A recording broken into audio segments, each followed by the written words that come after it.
ஸ்ரீமத் தேவி பாகவதம். ஸ்ரீ ஸ்காந்த மகாபுராணத்தின் மானச கண்டத்தில் உள்ள ஸ்ரீ தேவி பாகவத மாஹாத்மியம் என்ற 5 அத்தியாயங்கள். ஸ்ரீ தேவி பாகவத மகிமை. பாகம் 4. சௌனகர் முதலான மகரிஷிகளுக்கு ஸ்ரீ தேவி பாகவத மாஹாத்மியத்தில் உள்ள மற்றொரு இதிகாசத்தை பௌராணிகோத்தமரான சூத மகாமுனிவர் சொல்கிறார்.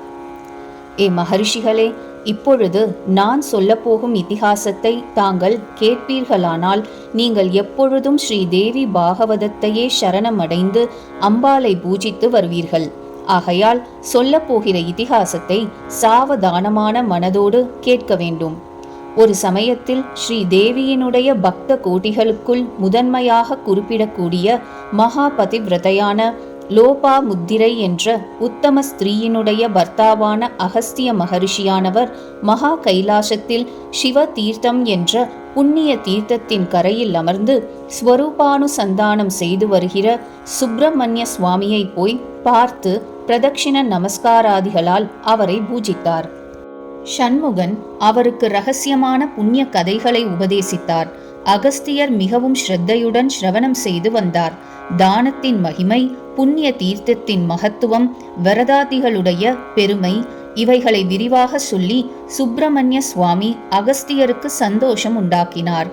வாராணசி என்ற காசி க்ஷேத்திரத்தின் மகிமையையும் கங்கா தேவியின் மகிமையையும் விரிவாகச் சொன்னார். மணிகர்ணிகையின் பெருமையை மிக இரகசியமாக அகஸ்தியருக்கு உபதேசித்தார். அகஸ்தியர் ஷண்முக பெருமான் திருவாய் மலர்ந்தருளியவைகளை எல்லாம் ஆதரவோடு கேட்டு மகிழ்ந்து மறுபடியும் லோக க்ஷேமார்த்தமான அந்தரங்க உபாயங்களை அவரிடம் தெரிந்து கொள்ள விரும்பி பக்தியுடன் கேட்கிறார். சிங்கமுகன், தாரகாசுரன், சூரபத்மன் இம்மூன்று அரசர்களையும் வதம் செய்து லோகத்திற்கு க்ஷேமம் உண்டாக்கிய பிரபுவே, ஸ்ரீ தேவி பாகவதத்தின் மாஹாத்மியத்தையும் அதை சிரவணம் செய்வதற்குரிய விதிகளையும் எனக்கு விரிவாக சொல்ல வேண்டும். ஸ்ரீ தேவி பாகவதம் என்ற புராணமோ ஏனைய புராணங்களை விட சிறந்தது. 3 லோகத்திற்கும் மாதாவான ஜெகதீஸ்வரியை பற்றி அந்த புராணம் விஸ்தாரமாக வர்ணிக்கின்றது. சர்வலோக ஜனனியான தாயாரை உண்மையாக பக்தி செய்ய வேண்டும் என்று எண்ணுகிற மனிதன் ஸ்ரீ தேவி பாகவதத்தை சிரவணம் பண்ணாமல் இருக்க முடியாது. ஆகையால் அந்த மகா புராணத்தின் மாஹாத்மியத்தை எனக்கு சொல்ல வேண்டும் என்று அகஸ்தியர் கேட்டார். பகவான் சுப்பிரமணியன் சொல்லுகிறார், மகரிஷே, ஸ்ரீ தேவி பாகவதத்தின் மகிமையை விரிவாக யாரால் சொல்ல முடியும்? சுருக்கமாக சொல்லுகிறேன், ஸ்ரத்தையுடன் கேட்க வேண்டும். ஸ்ரீ தேவியானவள் உற்பத்தி விநாசம் அற்ற நித்திய ஸ்வரூபி, சச்சிதானந்த ரூபிணியாக அந்த தேவியை சர்வ ஜகத்திற்கும் மூல தேவதையாக உபாசிக்க வேண்டும். அவள் தன்னை ஆசிரயித்த பக்தனுக்கு புக்தி முக்தியை கொடுக்கக்கூடியவள். அவளுடைய பெருமையை சொல்லும் ஸ்ரீ தேவி பாகவதத்தை பர தேவதையினுடைய வாங்மயமான மூர்த்தி என்றே சொல்ல வேண்டும். தினந்தோறும் அதை ஸ்ரத்தையாக படிக்கிறவனுக்கோ கேட்கிறவனுக்கோ உலகத்தில் ஒன்றுமே துர்லபம் ஆகாது. விவஸ்வான் என்ற சூரிய பகவானுக்கு ஸ்ரார்த தேவன் என்று ஒரு புத்திரன் உண்டு. அந்த மகானுபாவனைத்தான் வைவஸ்வத மனு என்று பௌராணிகர்கள் சொல்லுவார்கள். அந்த மனுவுக்கு வெகு காலம் வரையில் புத்திர பாவம் இல்லாமல் இருந்தது. வசிஷ்டருடைய ஆக்ஞையின் பேரில் அவன் புத்திர காமேஷ்டி யாகத்தை விமரிசையாக செய்தான். அந்த யாக காலத்தில் ஸ்ரார்த தேவன் என்ற வைவஸ்வத மனுவாகிய எஜமானனுடைய தர்ம பத்தினியான ஸ்ரத்தா தேவி என்பவள் ஹோதா என்ற ரித்விக்கினிடம், பிரம்மனே, இந்த யாகத்தால் கன்னிகைதான் ஏற்பட வேண்டும் என்ற ஆசை இருந்து வருகிறது. அது எப்படி சம்பவிக்க கூடுமோ அவ்விதமான உபாயத்தை தாங்கள் தேட வேண்டும்.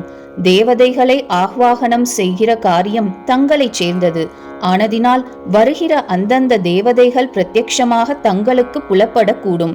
அந்த தேவதைகளிடம் எஜமான பத்தினிக்கு புத்திரியை அடைய வேண்டும் என்ற ஆவல் இருப்பதாக தெரிவித்து அவ்விதமே அத்வர்யு மூலமாகவும் அதற்குள்ள புரோடாசாதிகள் ஹோமம் பண்ணச் சொல்லி அந்த தேவதையை திருப்தி செய்து வைக்க வேண்டும் என்று கேட்டுக்கொண்டாள். எஜமானனுடைய பத்தினியின் இஷ்டம் போலவே ஹோதாவானவர் அந்த புத்திர காமேஷ்டி யாகத்தை அத்வர்யூவினுடைய சகாயத்தால் அனுஷ்டிக்கலானார். யாக சமாப்தியில் எஜமான பத்தினியினுடைய இஷ்டம் போல் அக்னி பகவான் திவ்ய புத்திரியை ஜுவலிக்கிற அக்னியிலிருந்து தோன்றச் செய்து கொடுத்து சந்தோஷம் உண்டாக செய்துவிட்டு அந்தர்பாவத்தை அடைந்தார். அந்த பெண்ணுக்கு அக்னி பகவானாலேயே இலா என்ற நாமகரணமும் செய்விக்கப்பட்டது. நாம் புத்திரனை குறித்து யாகம் செய்தோம், பெண்ணாக பிறந்து விட்டதே என்று வருத்தமுற்ற எஜமானனாகிய மகாராஜா வசிஷ்ட பகவானை பார்த்து, மகரிஷே, யாகத்தில் என்ன அபராதம் நேர்ந்து விட்டதோ தெரியவில்லை. புத்திரகாமேஷ்டி யாகம் அல்லவா நாம் செய்தோம், புத்திரியாக ஏற்பட்டு விட்டதே. இதற்கு ரித்விக்குகளுடைய குற்றம்தான் காரணமாக இருக்க வேண்டும். நான் ஒருவிதமான குற்றமும் செய்யவில்லை. இனிமேல் நாம் என்ன செய்கிறது என்று கூறி வருத்தப்பட்டார். வசிஷ்ட பகவான் வருத்தப்பட வேண்டாம் என்று சொல்லி ஸ்ரத்தா தேவியினுடைய அபிப்பிராயப்படி ஹோதா நடந்து கொண்டதை தெரிவித்து அதை மாற்றி விடலாம் என்று தைரியத்துடன் வைவஸ்வத மனுவை பார்த்து, புத்திர காமேஷ்டி யாகத்தில் தோன்றிய பெண் குழந்தை ஆண் குழந்தையாக வேண்டும் என்ற விருப்பத்துடன் காமேஸ்வரனை பஞ்சாக்ஷரி என்ற மகா மந்திரத்தால் பூஜித்து வந்தால் அவருடைய அனுகிரக விசேஷத்தால் பெண் ஆணாக மாறிவிடும் என்று சொன்னார். ஸ்ராத்த தேவனும் அவ்விதமே காமேஸ்வரனை வழிபட்டார். பரமேஸ்வரியினுடைய திருவருளாலும் வசிஷ்ட முனியினுடைய தபோ மகிமையினாலும் சர்வ ஜனங்களும் பார்த்து கொண்டிருக்கும் பொழுதே அந்த பெண் குழந்தை ஆண் குழந்தையாக மாறிவிட்டது. புத்திர காமேஷ்டி யாகம் நடந்த யக்ஞ சாலையிலேயே இந்த ஆச்சரியம் நடைபெற்றது. அந்த புமானுக்கு சுத்யும்னன் என்று வசிஷ்ட பகவான் நாமகரணம் செய்து ஜாத கர்மா முதலிய சம்ஸ்காரங்களை விதிவத்தாக செய்து வைத்தார். காலக்கிரமத்தில் அந்த சுத்யும்னன் என்ற ஸ்ராத்த தேவனுடைய புத்திரனும் மகா வித்வானாக ஆனான். அவனுக்கு யௌவன வயது வந்தது. அப்பொழுது அவன் வேட்டையாடுவதற்காக குதிரையின் மேல் ஏறிக்கொண்டு தினந்தோறும் காடுகளில் வேட்டையாடும் வழக்கத்தை மேற்கொண்டான். அப்படி இருக்கையில் ஒரு நாள் மகாமேருவினுடைய அடிவாரத்திலுள்ள தாருகா வனத்தில் வேட்டையாடச் சென்றான். அந்த வனத்தில் பரமேஸ்வரன் பார்வதியோடு ஏகாந்தமாக இருந்து வந்தார். அநேக மகரிஷிகள் சிவ தரிசனத்திற்காக அங்கு வந்து சேர்ந்தார்கள். பார்வதியானவள் அப்பொழுது மிகவும் வெட்கமுற்றாள். மகரிஷிகள் இந்த சமயத்தில் நாம் வந்தது தவறு என்று நினைத்து திரும்பிச் சென்றனர். பரமேஸ்வரன் தம்முடைய தேவியான பார்வதி தேவிக்கு பிரியத்தை செய்ய விரும்பி, இது முதல் எந்த ஆடவன் இந்த அரண்யத்திற்குள் வருகிறானோ அவன் ஸ்திரீயாக கடவது என்று அந்த உத்தியான வனத்திற்கு சாபம் தந்தார். இதை அறிந்த ஒரு ஆடவனும் அந்த அரண்யத்திற்குள் போவது கிடையாது. சுத்யும்னனுக்கோ இந்த விஷயம் தெரியாது. ஆகையினால் தாருகா வனத்தில் பிரவேசித்த மாத்திரத்தில் அவன் ஸ்திரீயாக மாறிவிட்டான். அவனை அனுசரித்து போன படர்களும் ஸ்திரீகளாக மாறிவிட்டார்கள். சுத்யும்னன் ஏறிக்கொண்டு போன குதிரையும் பெண் குதிரையாகிவிட்டது. இவற்றை பார்த்து சுத்யும்னன் பரம ஆச்சரியம் அடைந்தான். பிறகு ராஜ்யத்திற்குள்ளே போவதற்கு வெட்கப்பட்டு ஒவ்வொரு காடாக சஞ்சரித்து கொண்டு வந்தான். அப்படி இருக்கையில் ஒரு சமயம் சந்திரனுடைய புத்திரனான புதனுக்கு இந்த பெண்ணிடத்தில் மோகம் ஏற்பட்டபடியால் பிறகு விவாக சம்பந்தமும் ஏற்பட்டது. அப்பால் அவர்கள் அந்த அரண்யத்திலேயே ஓர் ஆசிரமம் ஏற்படுத்தி கொண்டு வாழ்ந்து வந்தார்கள். புதனுக்கும் இந்த பெண்ணிடத்தில் புரூரவன் என்று ஒரு புத்திரன் பிறந்தான். இப்படி இருக்கையில் வெகு காலம் கழிந்த பின் சுத்யும்னனுக்கு தான் ஆண் பிள்ளை தாருகா வனத்தில் பிரவேசித்ததினால் ஸ்திரீயாகிவிட்டோம் என்பது நினைவுக்கு வந்தது. அதனால் துக்கமடைந்து புதனுடைய ஆசிரமத்தினின்று வெளிப்பட்டு பரம குருவான வசிஷ்டருடைய சந்நிதிக்கு சென்று அவரை வலம் வந்து வணங்கி தன்னுடைய விருத்தாந்தங்களை தெரிவித்துக் கொண்டான். வசிஷ்டரும் சமாதியினால் நடந்த சகல விஷயங்களையும் அறிந்து கொண்டபடியால் பரமேஸ்வரனுடைய சாபத்தால் ஸ்திரீயாக இருக்கும் சுத்யும்னனை பார்த்து, நீ மகா கைலாசம் போய் முன்போலவே நான் ஆண் பிள்ளையாக ஆக வேண்டும் என்று விருப்பத்துடன் பரமசிவனை ஸ்துதித்து வா என்று கூறினார். அதற்கான ஸ்தோத்திரத்தையும் உபதேசம் செய்தார். இந்த ஸ்தோத்திரத்தினால் பகவானை துதித்து வந்தால் பரமசிவன் பிரசன்னமாகி உன்னை ஆடவனாகச் செய்து விடுவார் என்று சொல்லி அவனை கைலாசத்துக்கு அனுப்பினார். தானும் அவனுடன் கைலாசம் சென்றார். சுத்யும்னனும் கைலாசம் சென்று வசிஷ்ட பகவான் உபதேசித்தபடி பரமேஸ்வரனை துதித்தான். பரமேஸ்வரர் சந்தோஷம் அடைந்து சுத்யும்னனுக்கு தரிசனம் கொடுத்து என்ன வரம் வேண்டும் என்று கேட்டார்.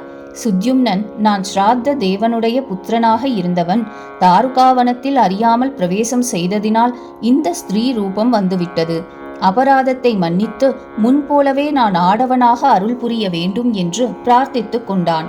பரமசிவன், நீ 1 மாதம் ஆடவனாகவும் 1 மாதம் பெண்ணாகவும் இருந்து வருவாய் என்று வரம் கொடுத்து அந்தர்தானம் அடைந்தார். அதே சந்தர்ப்பத்தில் ஜெகதம்பிகையையும் சுத்யும்னனுடைய கண்ணுக்கு புலப்பட்டாள். சுத்யும்னன் தேவியையும் ஆராதனை செய்து துதிக்கத் தொடங்கினான். தேவியை துதித்ததும் ஜெகதீஸ்வரியானவள் சுத்யும்னனுடன் வந்து தன்னை ஸ்தோத்திரம் பண்ணின வசிஷ்ட பகவானை பார்த்து சுத்யும்னனை அழைத்து கொண்டு ராஜகிருகம் சென்று ஸ்ரீ தேவி பாகவத நவாக யஜ்ஞத்தை நடத்தி வைத்து இவனுக்கு அந்த கிரந்த ஸ்ரவணம் செய்து வைத்தால் இவன் எப்பொழுதுமே ஆடவனாக இருக்கும் நல்ல பாக்கியத்தை அடைவான் என்று வரமளித்தாள். பிறகு பார்வதியும் பரமேஸ்வரனும் அந்தர்தானமாகிவிட்டார்கள். அப்பால் வசிஷ்ட பகவான் சுத்யும்னனை அழைத்துச் சென்று தானே ஆச்சாரிய ஸ்தானத்தில் இருந்து 9 நாளில் ஸ்ரீ தேவி பாகவதத்தை பாராயணம் செய்து கதாஸ்ரவணமும் செய்து வைத்தார். அம்பாளுடைய அனுகிரகத்தால் சுத்யும்னன் நிரந்தரமாகவே ஆடவன் ஆகிவிட்டான். வசிஷ்ட பகவான் அவனுக்கு ராஜ்யாபிஷேகம் செய்து வைத்து பூமண்டலம் முழுவதையும் ஆளும்படி அனுகிரகம் செய்தார்.